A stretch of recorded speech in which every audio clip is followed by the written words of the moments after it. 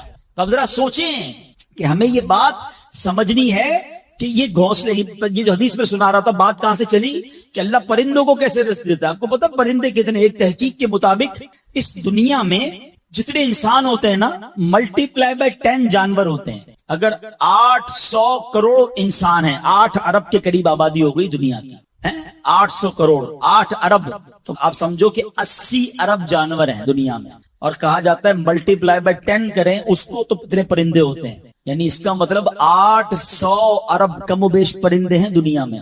آپ نے پرندوں کے گھونسلے دیکھے کبھی؟ یہ جب گھر سے صبح اڑتے ہیں نا اپنے گھونسلے سے، سب کے پیٹ خالی ہوتے ہیں، گھونسلے میں کوئی کبڈ نہیں ہوتی ہے، کوئی شام کا دوسرے دن کا چارہ نہیں ہوتا ہے، بچے چھوٹے چھوٹے چھوڑ کر جاتے ہیں، مگر یہ 800 ارب پرندے جب شام کو گھونسلے میں آتے ہیں اللہ سب کو رزق دے چکا ہوتا ہے۔ کوئی پرندہ دنیا میں بھوکا نہیں سوتا۔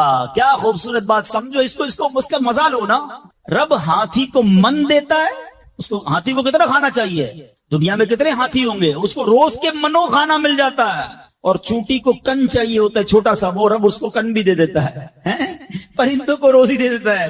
اور جو اشرف المخلوقات ہیں وہ ٹینشن کھا رہے ہیں، وہ کبھی بلڈ پریشر کی گولی، تو کبھی شوگر کی گولی، کبھی ڈاکٹر کے پاس، ٹینشن بہت ہے ڈاکٹر صاحب 2 سال بعد کیا ہوگا، مارکیٹ ڈاؤن۔ ارے بھائی تب سب چیزوں کا وعدہ ہے، اور تم اس ٹینشن میں رہ گئے. ارے یہ کوشش کرنی تھی تو آخرت کی کرنی تھی, اللہ کو راضی کرنے کی کرنی تھی.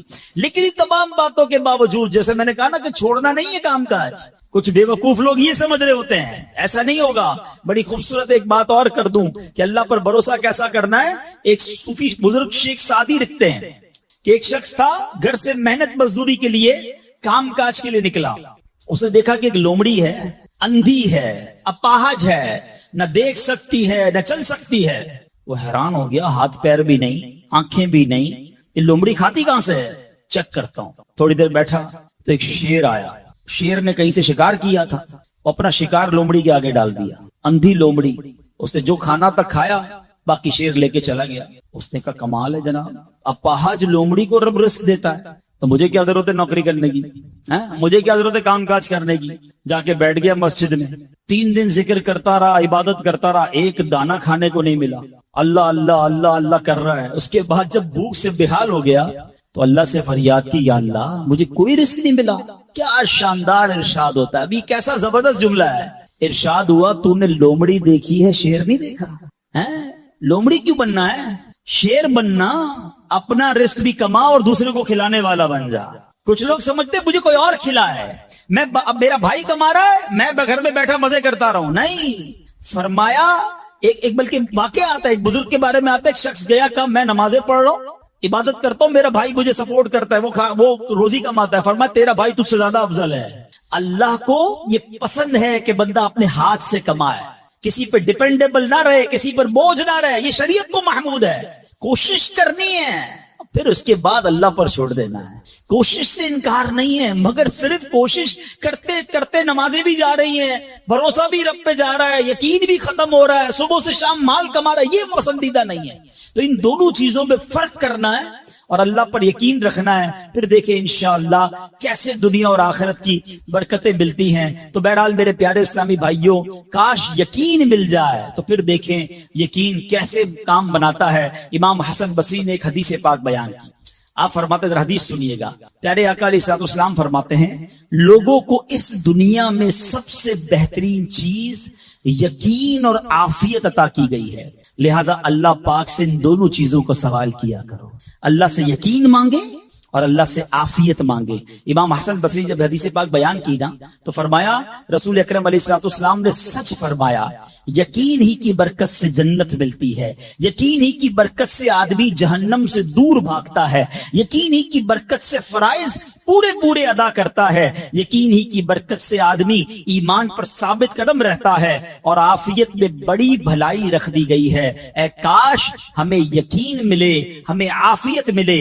حدیث پاک میں آتا ہے, حدیث قدسی ہے, اللہ پر کیسا بھروسہ رکھنا ہے, انا عند ظن عبدی بی, میں اپنے بندے کے گمان کے نزدیک ہوتا ہوں جو مجھ سے رکھے. مفتی احمد یار خان نعیمی اس حدیث پاک کے تحت فرماتے ہیں, یہاں عبد سے مراد بندہ مومن ہے, یعنی بندہ میرے بارے میں جیسا یقین رکھے گا میں ویسا ہی اس کے ساتھ معاملہ کروں گا.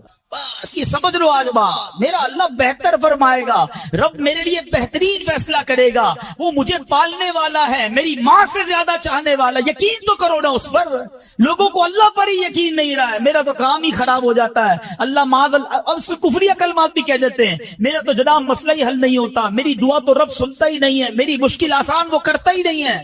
تم کھڑے نہیں ہو سکو گے. تم اللہ سے بدگمان نہ رہنا. اللہ کرے کہ انسان یہ سمجھ جائے کہ مجھے رب پر اچھا گمان رکھنا ہے. شاعر کہتے ہیں نا, جو سوچتا ہوں وہی بات ہونے لگتی ہے. پوچھو پازیٹیو لوگوں سے, ان کے ساتھ پازیٹیو جب سوچتے ہیں پازیٹیو ہونے لگتا ہے.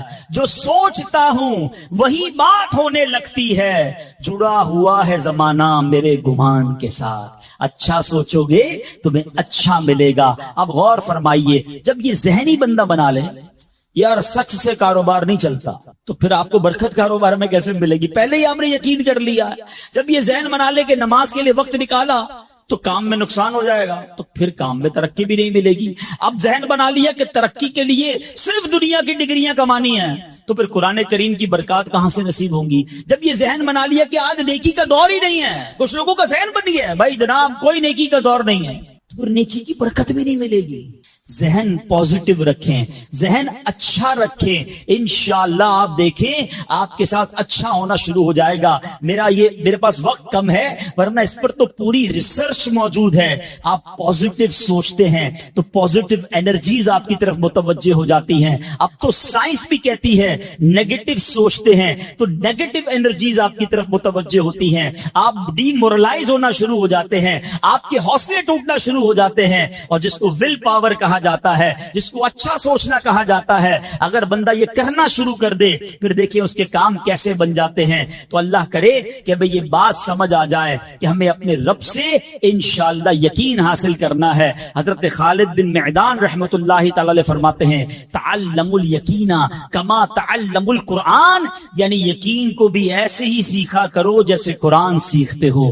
میں نے بھی اسے سیکھ کر حاصل کیا ہے۔ سبحان اللہ۔ اب یقین سیکھنے کے لیے، یقین حاصل کرنے کے لیے علماء نے بڑے طریقے لکھے۔ پہلے تو بندہ دعا کرے کہ اے اللہ مجھے اپنا یقین عطا فرما۔ بڑی پیاری دعا حضرت ابوبکر صدیق کیا کرتے تھے، اللہم حب لی ایمانا و یقینا و معافاتا و نیہ، اے اللہ مجھے پکا ایمان، پختہ یقین، عافیت اور سچی نیت عطا فرما۔ اللہ پاک سے دعا کرتے رہیں اور ایسے لوگوں کے ساتھ رہیں۔ آخری بات کر لیتا ہوں جناب، پرابلم پتہ کیا ہے؟ ڈی مورلائز بندہ پتہ کہاں ہوتا ہے؟ اس کا یقین متزلزل کب ہوتا ہے؟ وہ کیسے شک اور شبے والی لائف میں آ جاتا ہے؟ یہ صحبت سے ملتا ہے۔ آپ جب اللہ پر پکا یقین کرنے والے لوگوں میں بیٹھتے ہیں نا، آپ کا یقین بھی بڑھنا شروع ہو جاتا ہے۔ یار اس کو اللہ پر کتنا بھروسہ ہے، بیمار ہے پھر بھی کہتا ہے میرا رب کریم ہے، پریشان ہے پھر بھی کہتا ہے اللہ کی رضا پر راضی ہوں، میرا رب سب ٹھیک کر دے گا۔ جب ایسے لوگوں کے ساتھ آپ بیٹھتے ہیں نا، آپ کا یقین توکل بھی مضبوط ہونا شروع ہو جاتا ہے، بندہ اسٹرانگ ہونا شروع ہو جاتا ہے۔ اور جب بندہ بیٹھتا اٹھتا ہی ایسے لوگوں میں ہے جو ہر وقت مایوسی کی باتیں کرتے ہیں، ہر وقت جناب آنے والے خطرات اور پریشانیوں کا ہی ذکر کرتے رہتے ہیں، ارے بھائی کچھ نہیں ہونا، سب برباد ہو گیا ہے، سب ختم ہو گیا، ان کے پاس جب بیٹھو ایسا لگتا ہے سب کچھ تباہ ہونے والا ہے۔ ایسے لوگوں کے ساتھ نہ بیٹھیں، حوصلے والے لوگوں کے ساتھ بیٹھیں، توکل والے لوگوں کے ساتھ بیٹھیں، اللہ سے محبت کرنے والوں کے ساتھ بیٹھیں، پھر دیکھیں انشاءاللہ آپ کے کام کیسے سیدھے ہو جائیں گے۔ ایک آخری بات چلے کر لیتا ہوں، اللہ پر بھروسہ، اللہ کے فیصلوں پر یقین کیسے حاصل ہو، مجھے یہ کیسے پتا چلے کہ یار یہ چیز میرے لیے بہتر ہے۔ میں نے کئی بار اپنے بیانات میں یہ اگزامپل دی ہے، میں دوبارہ دے دیتا ہوں شاید کسی کے دل پر اثر کر جائے۔ میں مثال دیتا ہوں، ہمیں بعض اوقات بندہ پتہ ہے اللہ سے یقین کہاں ٹوٹتا ہے؟ جب بندہ دعائیں مانگتا ہے، التجائیں کرتا ہے، بڑی رو کر التجا کرتا ہے، مصیبت میں ہوتا ہے، اس کو کوئی چیز چاہیے ہوتی ہے اور اس کو نہیں ملتی ہے، تو بندہ کہتا ہے رب تو میری سنتا ہی نہیں ہے۔ اتنی دعائیں کی، مسجد میں جا کے کی، مکے مدینے میں جا کے کی، فلاں بزرگ سے بھی دعا کرے، نہیں ہو رہا میرا کام۔ جب بندے کا کام نہیں ہوتا نا تو اس کو لگتا ہے کہ یار میں اللہ پر کیسے بھروسہ کروں؟ یہاں جا کر شیطان حملہ کرتا ہے۔ اب آئیے اس وسوسے کو کیسے ختم کریں۔ آپ میں سے کئی ایسے مجھے نظر آ رہے ہیں جو والد ہوں گے یا بڑے بھائی ہوں گے، آپ کا کوئی چھوٹا بیٹا یا چھوٹا بھائی ہو اور بیمار ہو جائے، اس کو بخار ہو جائے، گلا خراب ہو جائے اور وہ رونے لگے، ابو میں نے آئس کریم کھانی ہے، میں نے ٹھنڈا شربت پینا ہے۔ اچھا بتائیے آپ اسے ٹھنڈا شربت پلائیں گے؟ وہ رو رہا ہے آپ کے سامنے، آئس کریم کھلائیں گے اسے؟ جواب دیجئے نہیں، وہ رونے دیں گے آپ اس کو۔ آپ کا ایک دوست برابر میں بیٹھا ہو اور کوئی کہے یار کیسے ظالم ابو ہیں، بچہ رو رہا ہے دے دینا اسے آئس کریم، تو آپ ایک جواب دیتے ہیں میں والد ہوں، مجھے پتا ہے اس کو کب کیا دینا ہے۔ ایسا ہی ہے نا؟ اب ذرا دل پر ہاتھ رکھ کے میرا جملہ سننا، تم والد ہو، تمہیں پتا ہے بیٹے کو کب کیا دینا ہے، میرے مالک کو نہیں پتا مجھے کب کیا دینا ہے۔ میں رو رہا ہوں، میں گر گڑا رہا ہوں، میں تڑپ رہا ہوں، وہ نہیں دے رہا، ارے یہی بہتر تھا، ہو سکتا ہے کہ میں جو مانگ رہا ہوں مجھے مل جاتا تو میرے لیے اور برا ہوتا۔ علماء کہتے ہیں کسی کا امیر ہونا اس کے لیے اچھا ہے کیونکہ وہ غریب ہوگا تو وہ ایمان سے متزلزل ہو جائے گا، کسی کا غریب ہونا اس کے لیے اچھا ہے کیونکہ اگر اسے مال دے دیا جائے گا تو اس کا ایمان چلا جائے گا، وہ غلط کاموں میں پڑ جائے گا، کسی کو اولاد دینا اس کے لیے اچھا ہے اور کسی کو بے اولاد رکھنا اس کے لیے اچھا ہے۔ ہو سکتا ہے بیٹا ایسا ہونے والا ہو جو بڑا ہو کے باپ کو ہی مار کے گھر سے نکال دے، کیا ہم نے نہیں دیکھے ایسے واقعات، ایسی اولاد نہیں دیکھی جو ماں باپ کو قتل کر دیتی ہے. لوگ کہتے ہیں اس سے بہتر تو بچہ ہی نہ ہوتا. ارے رب بہتر جانتا ہے مجھے کیوں بیٹا نہیں مل رہا, مجھے کیوں بیٹی نہیں مل رہی, مجھے کیوں اولاد نہیں ہو رہی, مجھے کیوں مال نہیں مل رہا, میں اب تک گھر کیوں نہیں لے سکا. ہو سکتا ہے میرے رب نے اس کے بدلے میرے لیے بہت ساری نعمتیں رکھی ہوں. کاش یہ بات سمجھ آ جائے. مجھے ایک بات بتاؤ نا, میری ماں, آپ کی ماں, دنیا میں سب سے زیادہ ہم سے پیار کون کرتا ہے؟ ہماری ماں کرتی ہے. کبھی ماں ہمارے لیے غلط فیصلہ کر سکتی ہے؟ نہیں کر سکتی. ارے جو ماں میرا اچھا سوچتی ہے, اس ماں کے دل میں جس نے ممتا ڈالی ہے, جو کروڑوں ماؤں سے زیادہ مجھے چاہنے والا ہے, وہ میرے بارے میں کیوں نہ اچھا فیصلہ فرمائے گا. کاش یہ یقین آ جائے کہ جو رب نے کیا ہے وہی بہتر کیا ہے. سبحان اللہ. زندگی کا ایک اصول بنا لو, میرا کام, جب آپ کا کام ہو جائے نا تب بھی کہو اللہ کا شکر ہے, اور جب کام نہ ہو کہو جب بھی اللہ کا شکر ہے. میرے لیے یہی بہتر ہوگا. آپ مزے میں آ جاؤ گے. اللہ سے دوستی کر لو. اے میرے رب, جو تو نے فیصلہ کیا میں اس پر راضی ہوں. آپ کسی ٹینشن میں نہیں رہو گے. ہمارا پرابلم پتہ ہے کیا ہے؟ ڈیفنس کے لوگوں جانتے ہیں, کبھی گزرتے ہوں گے نا ڈیفنس کی گلیوں سے, یار یہ پلاٹ بہت اچھا مل رہا تھا, 4 سال پہلے یہ ریٹ تھا, میں لے لیتا, آج تو کتنی پرائس ہو گئی. یار وہ گاڑی 1 مہینہ پہلے لینے والا تھا, نہیں لی, گورنمنٹ نے پرائس بڑھا دی. یار یہ فیکٹری میں پہلے خرید لیتا. اسی ٹینشن میں رہتے ہیں, یہ کر لیتا, وہ کر لیتا. ارے نہیں کیا, نہیں ہوا, وہی میرے لیے بہتر تھا. جو رب نے دیا وہی میرے لیے بہتر ہے. خدا کی قسم, جس دن اللہ پر بھروسہ سیکھ لیا, رب سے دوستی کر لی, رب کے فیصلوں پر اطمینان تمہیں حاصل ہو گیا, زندگی کے بہت سارے غم ختم ہو جائیں گے. جو بھی ہوگا وہ رب کی طرف سے ہے.